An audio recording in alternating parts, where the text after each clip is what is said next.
सारे ਨੂੰ ਪ੍ਰਭੂ ਯਿਸੂ ਮਸੀਹ ਦੇ ਪਵਿੱਤਰ ਨਾਮ ਵਿੱਚ ਜੈ ਮਸੀਹ ਦੀ। We greet everyone in the name of Jesus.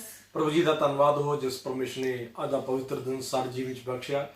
We thank the Lord for this day that He has given us. ਤਾਂ ਜੋ ਅਸੀਂ ਅੱਜ ਦੇ ਦਿਨ ਫਿਰ ਪ੍ਰਭੂ ਜੀ ਦੇ ਪਾਕ ਵਚਨਾਂ ਨੂੰ ਤੁਹਾਡੇ ਨਾਲ ਸ਼ੇਅਰ ਕਰ ਸਕੇ। Today we can share the word of God with you again. ਅੱਜ ਦਾ ਦਿਨ ਬਹੁਤ ਹੀ ਖਾਸ ਦਿਨ ਹੈ, ਬੜੀ ਬਰਕਤ ਦਾ ਦਿਨ ਹੈ। ਅੱਜ ਦਾ ਦਿਨ ਪੈਂਤੀਕੋਸਤ ਦਾ ਦਿਨ ਹੈ। Today is a very special day. It's the day of Pentecost. ਪੈਂਤੀਕੋਸਤ ਜਿਸ ਦਿਨ ਕਿ ਪਵਿੱਤਰ ਆਤਮਾ ਇਸ ਧਰਤੀ ਤੇ ਆਇਆ। Pentecostal day is the day when the Holy Spirit came to this earth. ਜਦੋਂ ਅਸੀਂ ਲੇਵੀ ਦੀ ਕਿਤਾਬ 23 ਅਧਿਆਇ ਪੜ੍ਹਦੇ ਹਾਂ, When we read Leviticus chapter 23, ਪਰਮੇਸ਼ਰ ਨੇ ਆਪਣੇ ਦਾਸ ਮੂਸਾ ਦੇ ਦੁਆਰਾ ਇਹ ਪਰਬਾਂ ਨੂੰ ਦਿੱਤਾ ਤਾਂ ਜੋ ਇਸਰਾਇਲ ਇਸ ਪਰਬਾਂ ਨੂੰ ਮਨਾਵੇ ਔਰ ਪਰਮੇਸ਼ਰ ਦੀ ਮਰਜ਼ੀ ਨੂੰ ਪੂਰਾ ਕਰੇ। and the Lord spoke through Moses. The Lord gave to Moses these feasts that God's will might be done. ਸੋ ਜੀਜੋ ਇਹ 7 ਪਰਬ ਹੈ ਜਿਹੜੇ ਕਿ ਪਰਮੇਸ਼ਰ ਨੇ ਆਪਣੇ ਦਾਸ ਮੂਸਾ ਦੇ ਦੁਆਰਾ ਦਿੱਤੇ। And there are 7 feasts which the Lord gave to Moses. ਸੋ ਪਰਮੇਸ਼ਰ ਦੇ ਦਾਸ ਮੂਸਾ ਨੇ ਇਸਰਾਏਲੀਆਂ ਨੂੰ ਦੱਸਿਆ ਕਿ ਤੁਸੀਂ ਇਹਨਾਂ ਪਰਬਾਂ ਨੂੰ ਆਪਣੇ ਪਰਮੇਸ਼ਰ ਵਾਸਤੇ ਮਨਾਓ।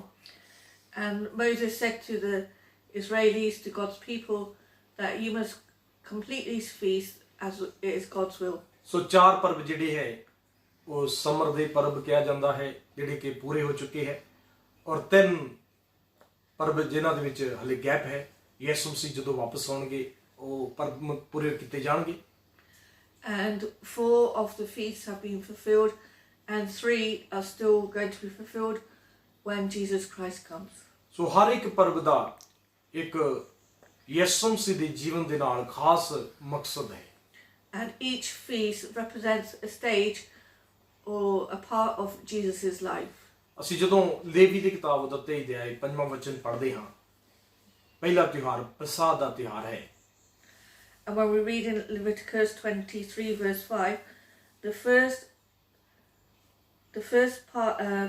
feast is the Lord's Passover. ਸੋ ਜੀਜੋ ਪਸਖਾ ਦਾ ਜਿਹੜਾ ਪਰਬ ਸੀ ਉਹਦੇ ਉੱਤੇ ਇੱਕ ਲੇਲੇ ਨੂੰ ਕੱਟਿਆ ਜਾਂਦਾ ਸੀ। And on that feast they would sacrifice a lamb.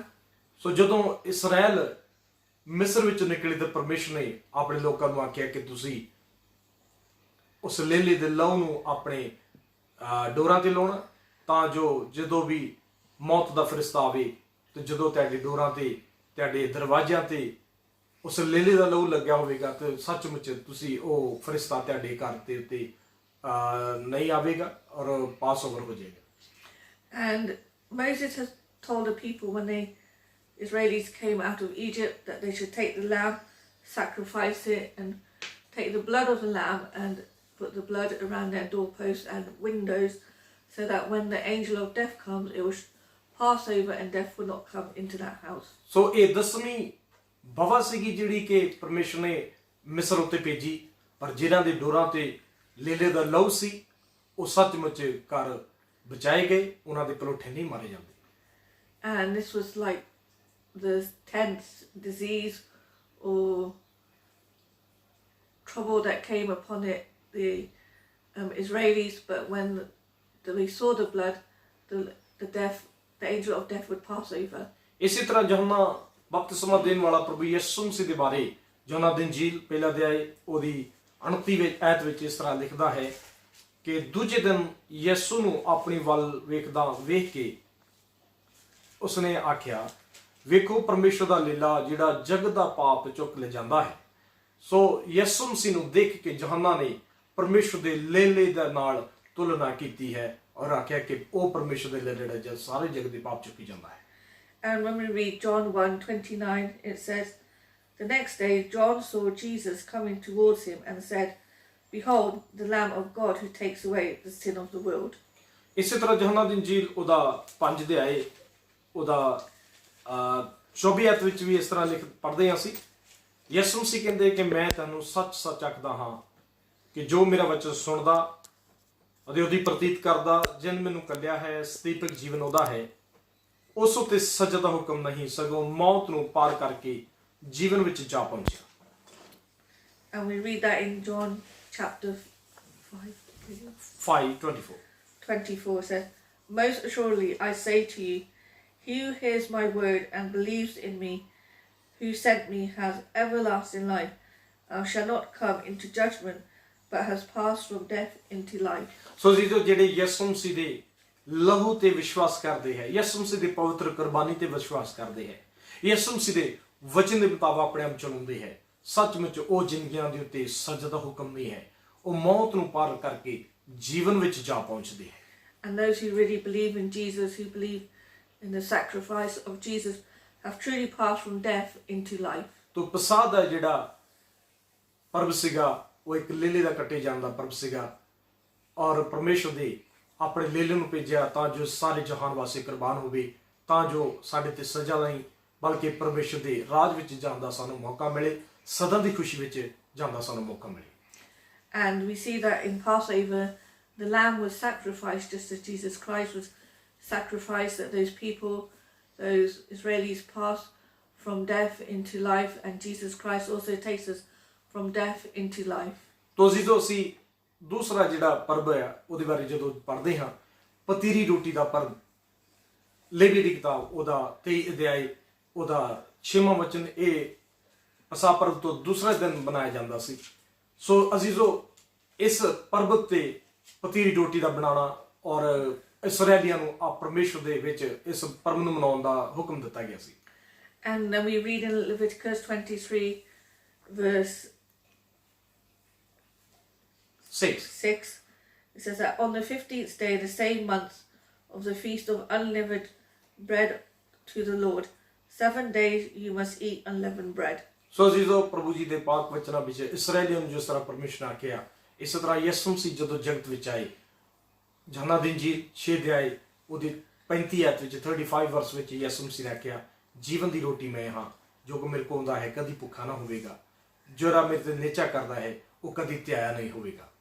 And in John 6 verse 35 we read, And Jesus said to them, I am the bread of life.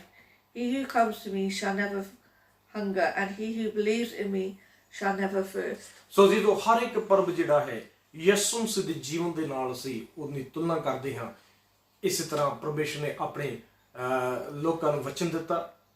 ਸੋ ਅਜ਼ੀਜ਼ੋ, ਸਾਨੂੰ ਪਰਮੇਸ਼ਰ ਦੇ ਵਚਨ ਨੂੰ ਪੜ੍ਹਨਾ ਬਹੁਤ ਜ਼ਰੂਰੀ ਹੈ, ਸਾਨੂੰ ਪ੍ਰਭੂ ਜੀ ਦੇ ਵਚਨਾਂ ਨੂੰ ਸੁਣਨਾ ਬਹੁਤ ਜ਼ਰੂਰੀ ਹੈ, ਤਾਂ ਜਦੋਂ ਅਸੀਂ ਵਚਨਾਂ ਨੂੰ ਸੁਣਦੇ ਹਾਂ, ਪੜ੍ਹਦੇ ਹਾਂ, ਪਰਮੇਸ਼ਰ ਦਾ ਵਚਨ ਉਹਨਾਂ ਭੇਤਾਂ ਨੂੰ ਸਾਡੇ ਖੋਲ੍ਹਦਾ ਹੈ. ਸੋ ਅਜ਼ੀਜ਼ੋ, ਇਹ ਦੂਸਰਾ ਪਰਬ ਜਿਹੜਾ ਪਤੀਰੀ ਰੋਟੀ ਦਾ ਪਰਬ ਸੀਗਾ. ਔਰ ਤੀਸਰਾ ਜਿਹੜਾ ਪਰਬ ਹੈ ਉਹ ਅਸੀਂ ਪੜ੍ਹਦੇ ਹਾਂ ਕਿ ਫਸਲ ਦੇ ਪਹਿਲੇ ਪੁੱਲੇ ਤੋਂ ਹਲਾਇਆ ਜਾਣਾ. And we read in Leviticus chapter 23 verse 12 that the third feast is the wave of the sheaf. ਸੋ ਜੀਜ਼ੋ, ਜਦੋਂ ਪਰਮੇਸ਼ਰ ਨੇ ਇਹ ਪਰਬ ਦਿੱਤਾ ਤਾਂ ਪਰਮੇਸ਼ਰ ਇਹ ਤੀਸਰੇ ਦਿਨ ਮਨਾਇਆ ਜਾਂਦਾ ਸੀ. ਪਹਿਲੇ ਦਿਨ ਪਸਾ ਦਾ ਪਰਬ, ਦੂਸਰੇ ਦਿਨ ਮਨਾਇਆ ਜਾਂਦਾ ਸੀ ਪਤੀਰੀ ਰੋਟੀ ਦਾ ਪਰਬ, ਔਰ ਤੀਸਰੇ ਦਿਨ ਭੁੱਲੇ ਦਾ ਹਲਾਇਆ ਜਾਣਾ. ਤੋ ਜੀਜ਼ੋ, ਇਹ ਤਿੰਨ ਜਿਹੜੇ ਪਰਬ ਹੈ ਇਹਦੇ ਬਹੁਤ ਹੀ ਖਾਸ ਮਤਲਬ. And so we see that the first feast was Passover, the second was unleavened bread, and the third one was the wave of the sheaf, and these are very important feasts according to the word of God. ਸੋ ਫਸਲ ਪੱਕੀ ਹੁੰਦੀ ਸੀ. ਫਸਲ ਦਾ ਇੱਕ ਪੁੱਲਾ ਜਦੋਂ ਪ੍ਰਜਾ ਜਾਂ ਇੱਕ person ਜਾਜਕ ਦੇ ਕੋਲ ਲਿਆ ਜਾਂਦਾ ਸੀ, ਜਾਜਕ ਉਸ ਪੁੱਲੇ ਨੂੰ ਹਿਲਾਉਂਦਾ ਸੀ ਔਰ ਪਰਮੇਸ਼ਰ ਦਾ ਵਡਿਆਈ ਕਰਦਾ ਸੀ ਕਿ ਪਰਮੇਸ਼ਰ ਨੇ ਆਪਣੇ ਲੋਕਾਂ ਨੂੰ ਬਲੈਸ ਕੀਤਾ. So they would take the first fruits from the fields to the high priest, and he would wave it before the Lord, and they would thank the Lord for blessing them. ਇਸੇ ਤਰ੍ਹਾਂ ਕੁਲਸੀਆਂ ਦੀ ਕਿਤਾਬ ਉਹਦਾ ਪਹਿਲਾ ਅਧਿਆਇ ਉਹਦਾ 18ਵਾਂ ਵਚਨ ਜਦੋਂ ਅਸੀਂ ਪੜ੍ਹਦੇ ਹਾਂ, ਉਹਦੇ ਵਿੱਚ ਪਰਮੇਸ਼ਰ ਨੇ ਆਪਣੇ ਲੋਕਾਂ ਦੇ ਨਾਲ ਇੱਕ ਬਹੁਤ ਹੀ ਆਸ ਦੀ ਗੱਲ, ਇੱਕ ਬੜੀ ਆਸ਼ੀਸ਼ ਦੀ ਗੱਲ ਕੀਤੀ ਹੈ. ਕੁਲਸੀ ਦੀ ਕਿਤਾਬ ਉਹਦਾ ਪਹਿਲਾ ਅਧਿਆਇ ਉਹਦਾ 18ਵਾਂ ਵਚਨ 'ਚ ਇਸ ਤਰ੍ਹਾਂ ਲਿਖਿਆ ਹੈ, ਉਹ ਦੇਹੀ ਦਾ ਅਰਥਾਤ ਕਲੀਸਿਆ ਦਾ ਸਿਰ ਹੈ, ਉਹ ਆਦਿ ਤੋਂ ਹੈ, ਮੁਰਦਿਆਂ ਵਿੱਚੋਂ ਜੇਠਾ ਹੈ, ਭਾਈ ਉਹਨਾਂ ਸਭਨਾਂ ਗੱਲਾਂ ਦਾ ਪ੍ਰਦਾਨ ਹੋਵੇ. And we read in Colossians chapter 1 verse 18, and he is the head of the body, the church, who is the beginning, the firstborn from the dead, that in all things he might have preeminence. ਸੋ ਜਿਸ ਤਰ੍ਹਾਂ ਪੱਲੇ ਦਾ ਹਿਲਾਇਆ ਜਾਣਾ, first ਪੱਲਾ ਜਿਹੜਾ ਉਹ ਲਿਆਣ ਕੇ ਜਾਜਕ ਨੂੰ ਦਿੱਤਾ ਜਾਏ, ਜਾਜਕ ਉਸ ਨੂੰ ਹਿਲਾਉਂਦਾ ਸੀ। ਇਸੇ ਤਰ੍ਹਾਂ ਯਿਸੂ ਸੀ ਮੁਰਦਿਆਂ ਵਿੱਚ ਪਹਿਲਾ ਪਲੋਠਾ, ਜਿਹੜਾ ਕਿ ਪਰਮੇਸ਼ਰ ਦੀ ਮਹਿਮਾ ਦੇ ਵਾਸਤੇ ਅਸੀਂ ਵਚਨ ਪੜ੍ਹਦੇ ਹਾਂ ਕਿ ਯਿਸੂ ਸੀ ਮੁਰਦਿਆਂ 'ਚ ਜੀ ਉੱਠਿਆ। ਸਾਨੂੰ ਬਹੁਤ ਹੀ ਆਸ ਹੈ ਕਿ ਜਿਹੜੇ ਮਸੀਹ ਵਿੱਚ ਮੋਏ ਹਨ, ਮਸੀਹ ਵਿੱਚ ਆਪਣਾ ਜੀਵਨ ਬਤੀਤ ਕਰਦੇ ਹੈ, ਉਹ ਮਰ ਵੀ ਜਾਣ ਤਾਂ ਵੀ ਇੱਕ ਦਿਨ ਜੀ ਉੱਠਣਗੇ, ਕਿਉਂਕਿ ਉਹ ਯਿਸੂ ਮਸੀਹ ਉੱਤੇ ਵਿਸ਼ਵਾਸ ਕਰਦੇ ਹੈ। ਪ੍ਰਭੂ ਦਾ ਵਚਨ ਆਖਦਾ ਹੈ, ਜੋ ਮੇਰੇ ਵਚਨ ਸੁਣਦਾ ਉਹਦੇ ਮੁਤਾਬਕ ਚੱਲਦਾ ਹੈ, ਮਰ ਵੀ ਜਾਵੇ ਤਾਂ ਵੀ ਉਹ ਜੀਵੇਗਾ। And we know that just as the wave of the sheaf was taken before the priest, so that was the first fruit, and Jesus Christ was the first fruit that was risen from the dead. And we know that we have a hope that if we pass away in Jesus Christ, that one day we shall always also rise in him. ਸੋ ਇਸੇ ਤਰ੍ਹਾਂ ਜਦੋਂ ਜਿਹੜਾ ਚੌਥਾ ਪਰਵ ਸੀਗਾ ਹਫ਼ਤਿਆਂ ਦਾ ਪਰਵ, ਅਸੀਂ ਵਿਵਸਥਾ ਸਾਰ ਦੀ ਕਿਤਾਬ ਉਹਦਾ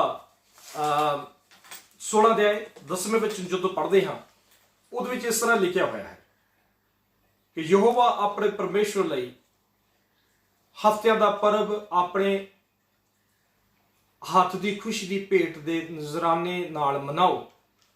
ਤੁਸੀਂ ਤਿਵੇਂ ਹੀ ਯਹੋਵਾ ਤੁਹਾਡਾ ਪਰਮੇਸ਼ਰ ਤੁਹਾਨੂੰ ਬਰਕਤ ਦੇਵੇ।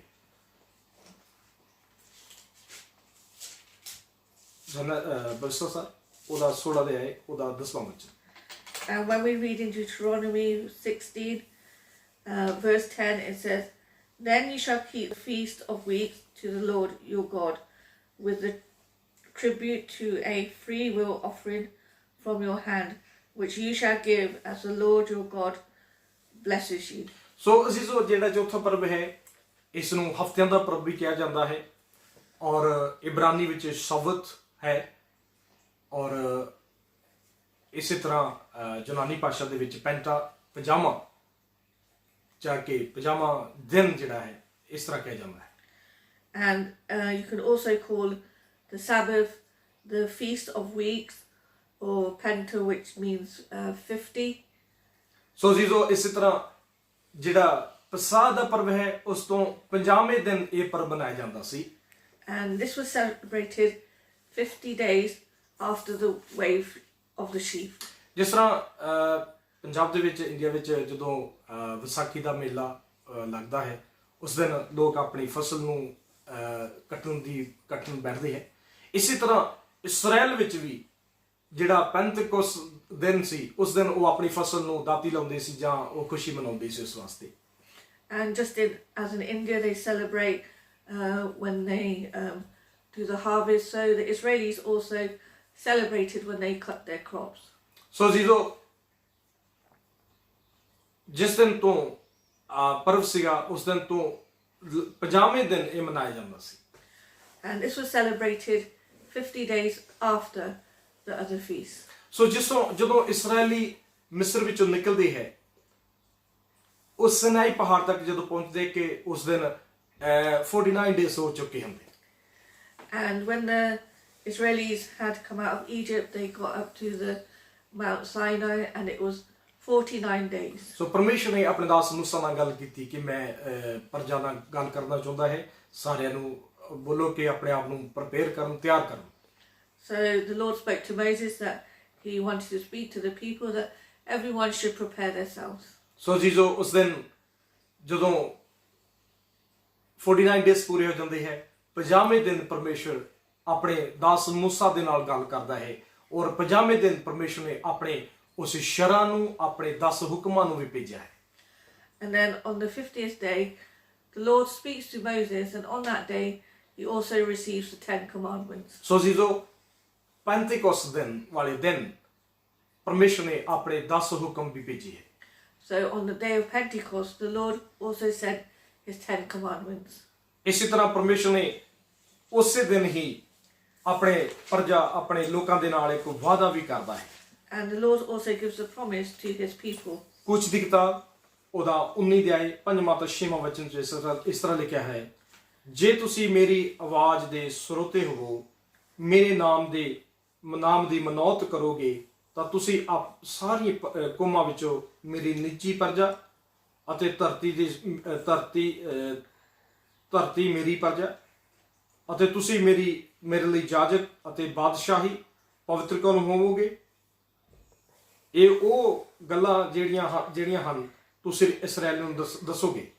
And we read in Exodus 19 verse 5 to 6, Now therefore if you will indeed obey my voice and keep my commandments, then you shall be a special treasure to me above all people. For all the earth is mine, and you shall be to me a kingdom of priests and a holy nation.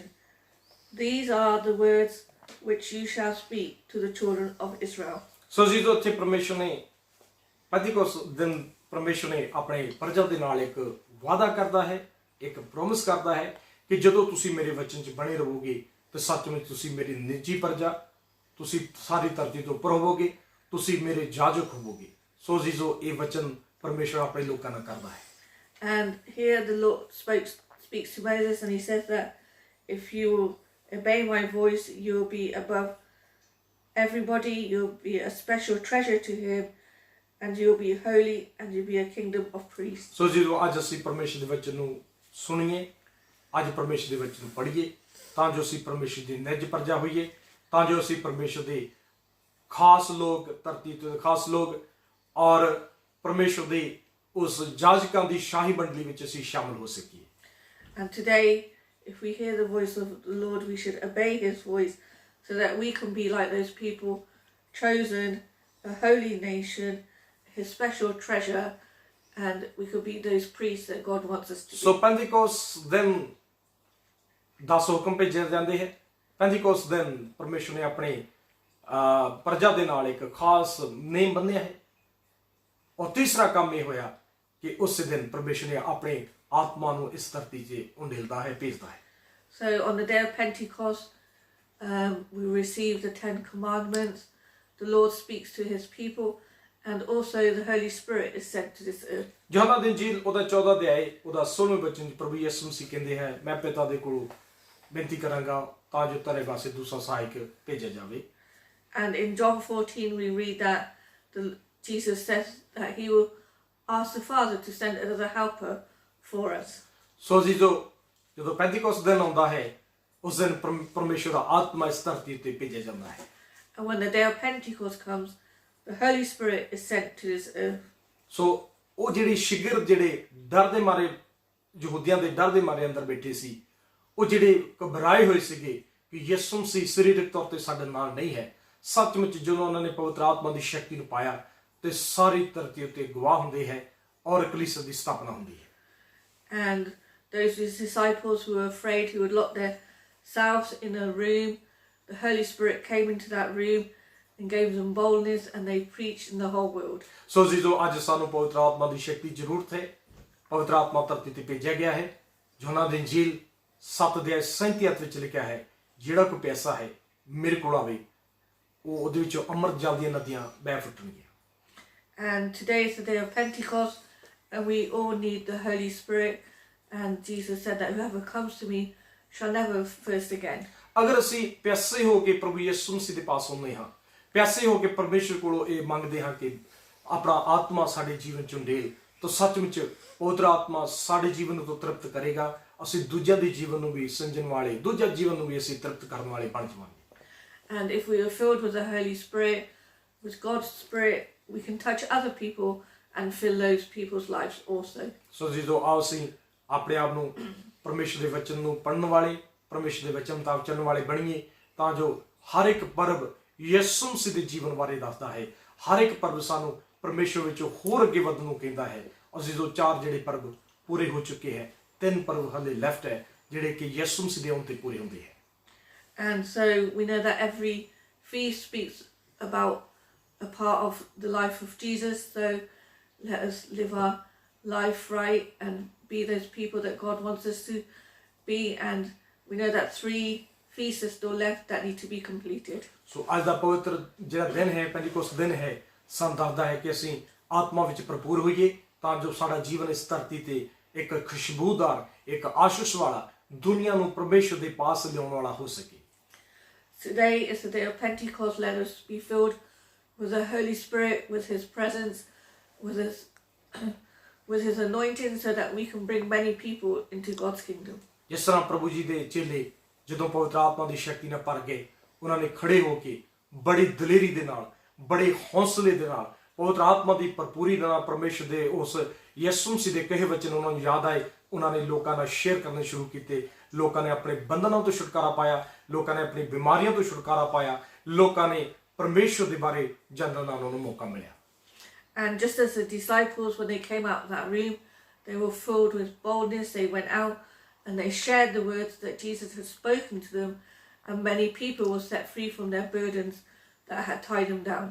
ਸੋ ਜਿੰਨਾ ਦੇਰ ਅਜ਼ੀਜ਼ੋ ਅਸੀਂ ਪਵਿੱਤਰ ਆਤਮਾ ਦੀ ਭਰਪੂਰੀ 'ਚ ਨਹੀਂ ਭਰ ਜਾਂਦੇ, ਅਸੀਂ ਪਵਿੱਤਰ ਆਤਮਾ ਨਾਲ ਲਵਰੇਜ ਨਹੀਂ ਹੋ ਜਾਂਦੇ, ਸੱਚਮੁੱਚ ਸਾਡਾ ਗਵਾਹ ਬਣਨਾ ਬਹੁਤ ਹੀ ਹਾਰਡ ਹੈ। ਸਾਡਾ ਪਰਮੇਸ਼ਰ ਦਾ ਦੂਜਿਆਂ ਨੂੰ ਵਚਨ ਸੁਣਾਉਣਾ ਬਹੁਤ ਹੀ ਹਾਰਡ ਹੈ। ਅਸੀਂ ਪਰਮੇਸ਼ਰ ਦੇ ਵਾਸਤੇ ਕਦੀ ਇਸਤੇਮਾਲ ਨਹੀਂ ਹੋ ਸਕਦੇ। ਬਹੁਤ ਜ਼ਰੂਰੀ ਹੈ ਕਿ ਅਸੀਂ ਆਪਣੇ ਆਪ ਨੂੰ ਪਵਿੱਤਰ ਆਤਮਾ ਦੇ ਅਧੀਨ ਕਰੀਏ, ਉਸ ਵਾਸਤੇ ਪਿਆਸੇ ਹੋਈਏ। ਪਵਿੱਤਰ ਆਤਮਾ ਆਵੇਗਾ ਔਰ ਸਾਨੂੰ ਭਰਪੂਰ ਕਰੇਗਾ ਤਾਂ ਅਸੀਂ ਪ੍ਰਭੂ ਦੀ ਮਹਿਮਾ ਦੇ ਵਾਸਤੇ ਇਸਤੇਮਾਲ ਹੋ ਸਕੀਏ। And let us be filled with the Holy Spirit, that we should be thirsty all the time for God's Spirit, that we might touch other people's lives. ਸੋ ਅਸੀਂ ਦੁਨੀਆ ਦੇ ਹਾਲਾਤਾਂ ਨੂੰ ਜਾਣਦੇ ਹਾਂ ਕਿ ਦੁਨੀਆ ਕਿੱਧਰੋਂ ਜਾ ਰਹੀ ਹੈ। ਇਹ ਹਾਲਾਤ ਕੀ ਸਾਨੂੰ ਦੱਸ ਰਹੇ ਹੈ। ਅਸੀਂ ਆਖਰੀ ਸਮੇਂ 'ਚ ਪਹੁੰਚ ਚੁੱਕੇ ਹਾਂ। ਅਜ਼ੀਜ਼ੋ, ਆਓ ਅਸੀਂ ਆਪਣੀ ਨੀਂਦ ਤੋਂ ਉੱਪਰ ਉੱਠੀਏ, ਅਸੀਂ ਆਪਣੀ ਮਨ ਮਰਜ਼ੀ ਨੂੰ ਛੱਡੀਏ, ਅਸੀਂ ਪਵਿੱਤਰ ਆਤਮਾ ਨਾਲ ਭਰਪੂਰ ਹੋਈਏ ਤਾਂ ਜੋ ਪਵਿੱਤਰ ਆਤਮਾ ਸਾਨੂੰ ਪਰਮੇਸ਼ਰ ਦੀ ਮਰਜ਼ੀ ਨੂੰ ਪੂਰਾ ਕਰਨ ਵਾਸਤੇ ਸਾਡੀ ਮਦਦ ਕਰੇ। And come, let us be filled with the Holy Spirit. Let's wake up from our sleep and ask God to use us and fulfill His kingdom's work. ਸੋ ਪ੍ਰਭੂ ਜੀ ਇਸ ਵਚਨ ਦੁਆਰਾ ਸਾਨੂੰ ਸਾਰਿਆਂ ਨੂੰ ਬਰਕਤ ਆਸ਼ੀਸ਼ ਦੇਵੇ। ਅਸੀਂ ਆਪਣੀ ਅੱਖਾਂ ਬੰਦ ਕਰਾਂਗੇ, ਸਿਰਾਂ ਨੂੰ ਝੁਕਾ ਕੇ ਪ੍ਰਭੂ ਜੀ ਦੀ ਦਾਸੀ ਨਾਲ ਦੁਆ ਕਰਾਂਗੇ ਤਾਂ ਜੋ ਪ੍ਰਭੂ ਜੀ ਇਸ ਵਚਨ ਦੁਆਰਾ ਸਾਨੂੰ ਆਸ਼ੀਸ਼ ਬਰਕਤ ਦੇ, ਸੁਣਨ ਵਾਲਿਆਂ ਨੂੰ ਬਰਕਤ ਦੇ ਔਰ ਸੁਣਾਉਣ ਵਾਲਿਆਂ ਨੂੰ ਵੀ ਬਰਕਤ ਦੇ ਔਰ ਆਪਣੇ ਰਾਜ ਵਾਸਤੇ ਸਾਨੂੰ ਤਿਆਰ ਕਰੇ। ਅਸੀਂ ਦੁਆ ਕਰਾਂਗੇ। Heavenly Father, thank you, Lord Jesus, for this day, Lord. Thank you, Lord, that this is the day of Pentecost, Lord, when you sent your Holy Spirit on this earth, Lord Jesus. You touched those disciples, Lord Jesus, in that room, Lord. Father, I pray, Lord Jesus, that you will touch each person who's watching today and listening, Lord Jesus. You fill them with your Holy Spirit, Lord Jesus. Father, I pray, Lord Jesus, that you will fill them, Lord Jesus, so much, Lord Jesus, that they will overflow with your Holy Spirit, Lord Jesus, that when they go out, Lord, that there be a witness for you, Lord Jesus, that they can speak about your goodness, your works, Lord Jesus, and all that you did while you were on this earth, Lord Jesus. Father, I pray, Lord Jesus, that you'll speak to those who have gone back from you, Lord Jesus, bring them back into your kingdom, Lord Jesus. Pray, Lord Jesus, that your will be done, Lord Jesus. Father, we thank you for the day of Pentecostal. Lord Jesus, for this day, Lord, you sent your Holy Spirit, who's a helper, Lord Jesus, a guide, Lord Jesus, and a friend to us, Lord Jesus. Father, I pray, Lord Jesus, that you'll fill each of us, Lord, with your Holy Spirit, Lord. I ask this in Jesus' name. Amen. Amen. Amen. Okay, ji. God bless you. Prabhu tanu sabnu आशीष बरकत दे. Amen.